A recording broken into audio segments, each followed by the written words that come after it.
Let's talk about a market analysis for an MSP. And hold on, before you're like, Harrison, this is way too complicated for me, hold your horses, I promise you.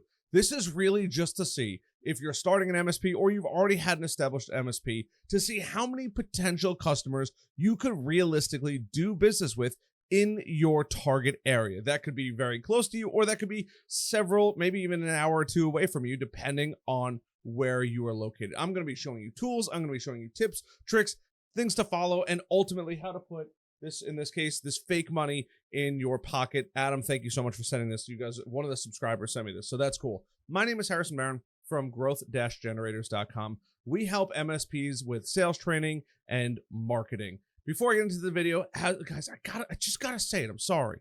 Two things. One, masterclass down below. First segment of that video, done. It's sweet. Second, Discord, free. Check it out. I don't know. Sounds cool. You should come hang out with us. There's a bunch of people in there that are all starting an MSP, own an MSP, are far along in their MSP journey. It's just a great community of people trying to help you succeed. So go check it out, and it's free.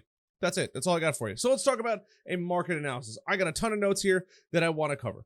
A market analysis, in its simplest terms or form, is just simply looking to see how many people in your area.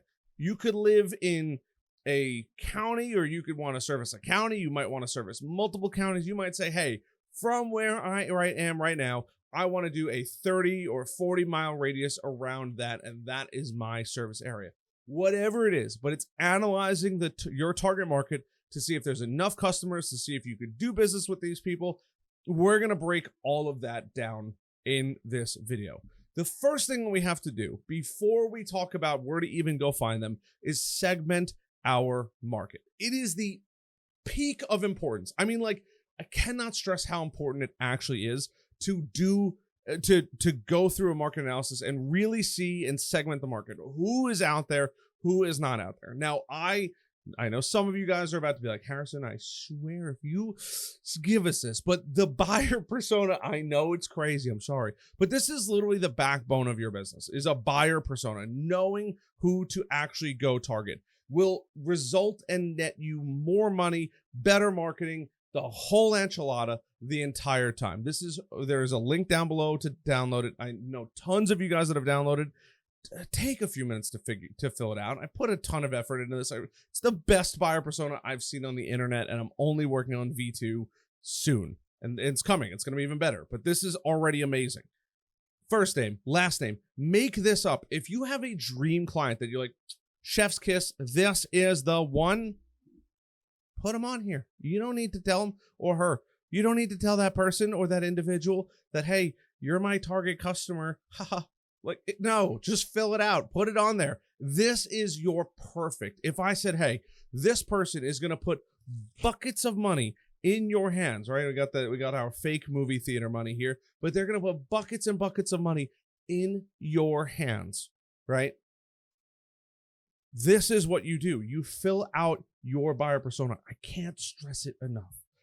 Job title, the industry, manufacturing, dentists, doctor's offices. It could be investment firms, whatever it may be. And there is so much. I just went for a drive this evening, and I'm looking around, and we're sitting in traffic, and I actually really enjoy sitting in traffic sometimes, especially not on the highway, because there's so much to look at. I'm like, oh, I wonder what this company does, and I wonder what this company does, and I wonder what this company does. As I'm going through, I'm like, this is super cool. Now, I don't condone texting and driving, so I was not texting, but I was asking my fiance to start going on there and looking things up. And I'm like, there's tire shops, rim shops, there's small little office buildings, there's like retail. I mean, the list of potential business is excessively high. Granted, I do live right outside of the city, but I'm like, I didn't even know this was here. This is wild. And this happens all over the place. Opening up your eyes and really seeing what's around you is the first step. But I had no idea. I'm like, oh my God, guess what all these companies have in common? Computers. And they might have multiple computers that need to be serviced by an MSP. Money. Like, I know it sounds crazy, but it is literally that simple. You might not get a 20-person company on your first deal. That's okay. 3, 4, 5. If you can get 5-person companies and you get 4 of them, yeah, you're going to do a little bit more work, but like, it's still 20 seats.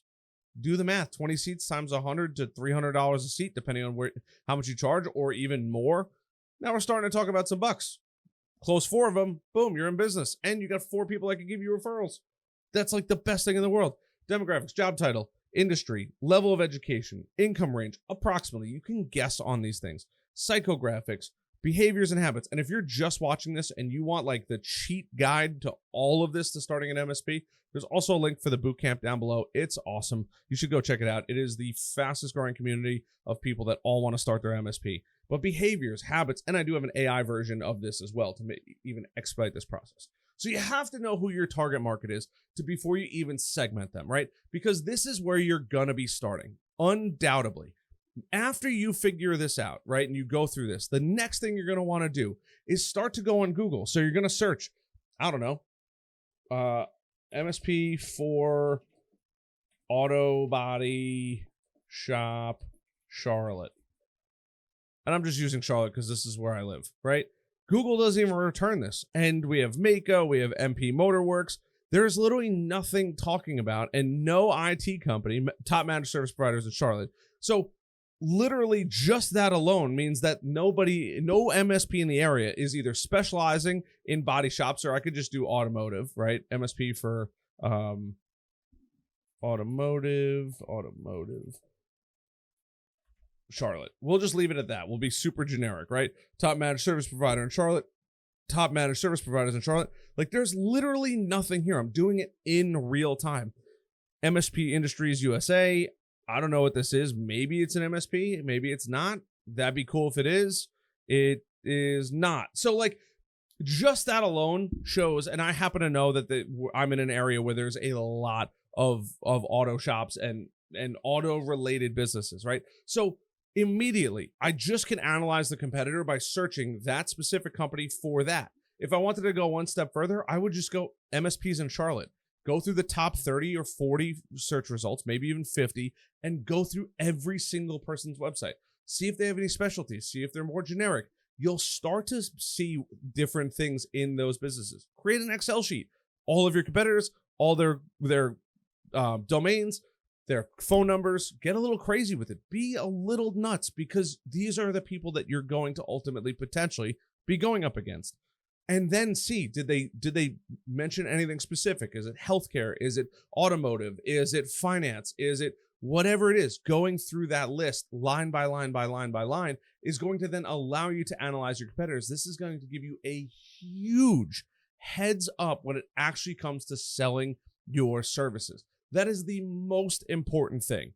Now that we've talked about how to identify and segment the market, because you're kind of doing both at the exact same time, you now know how to analyze your competitors, right? We just went through it. Go through Google. There's so much there for you to go through this entire thing. Now, after all of that, you come up with who you want to target. In my opinion, one of my favorite tools, and I know some of you guys are like, of course he's talking about LeadScrape, is LeadScrape. Now, I am in no way affiliated with this company yet. I'd like to be. It's a really cool software, but I'm not. Full transparency. You can take almost all of the information that you would write down on your buyer persona and grab it from LeadScrape.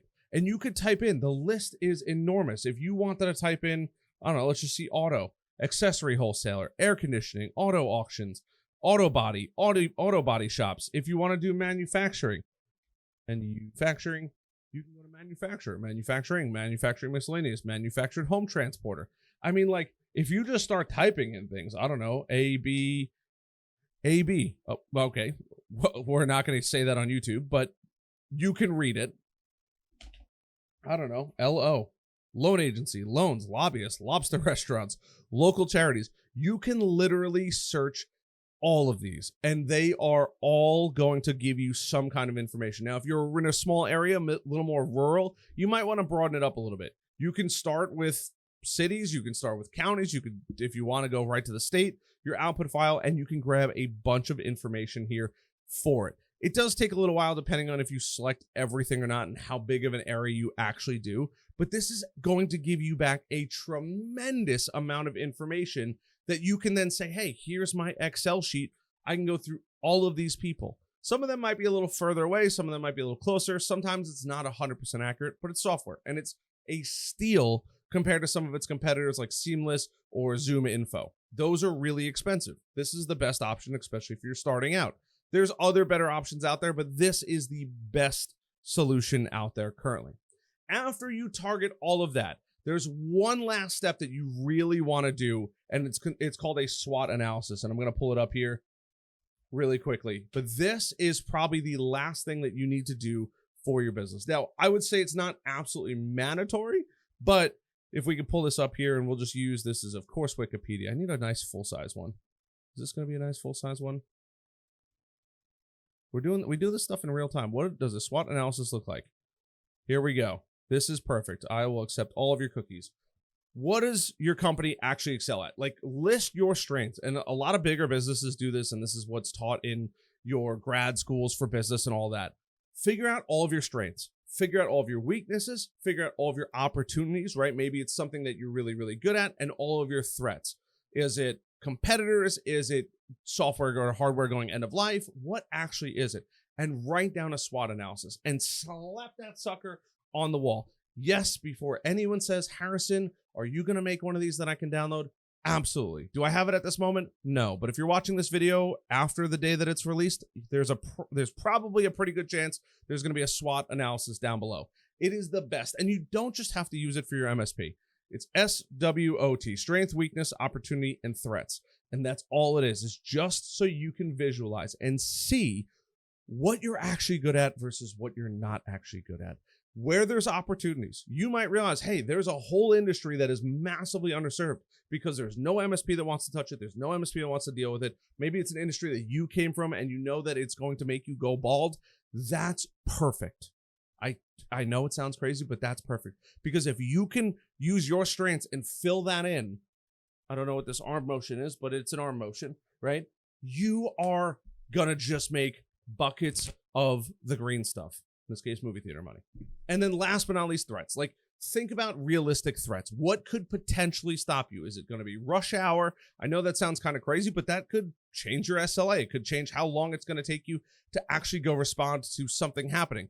Is it hardware going at end of life? Do they have proprietary hardware that is all dying because the company got sold off? Or maybe even like the car industry that they are on Reynolds and Reynolds from the 1990s, and it's a blue screen with the worst font in the world, and you have to use Enter and Tab to get everywhere on it.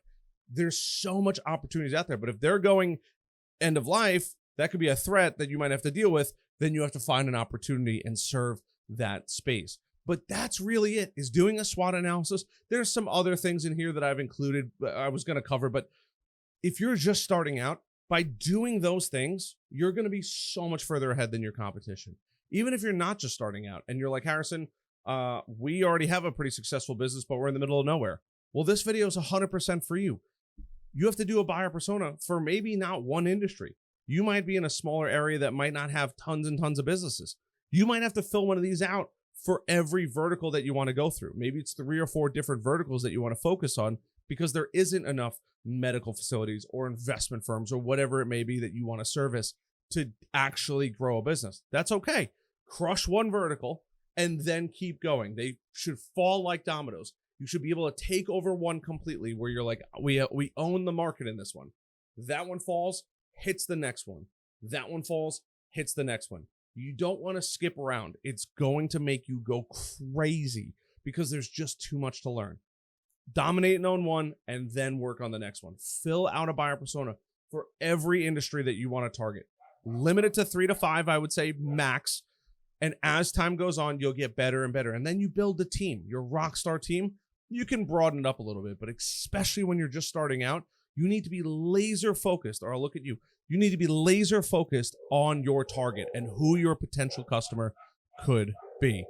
My name is Harrison Barron from growth-generators.com. We help MSPs with sales and marketing. If you'd like to check us out, there's always down in the links below. Everything I talked about today, all the links are down in the description down below. Other than that, I love you guys. I appreciate you guys. Hit that like button, subscribe button, notification bell. If you hear my dogs, I love them to death too. I'll see you guys later.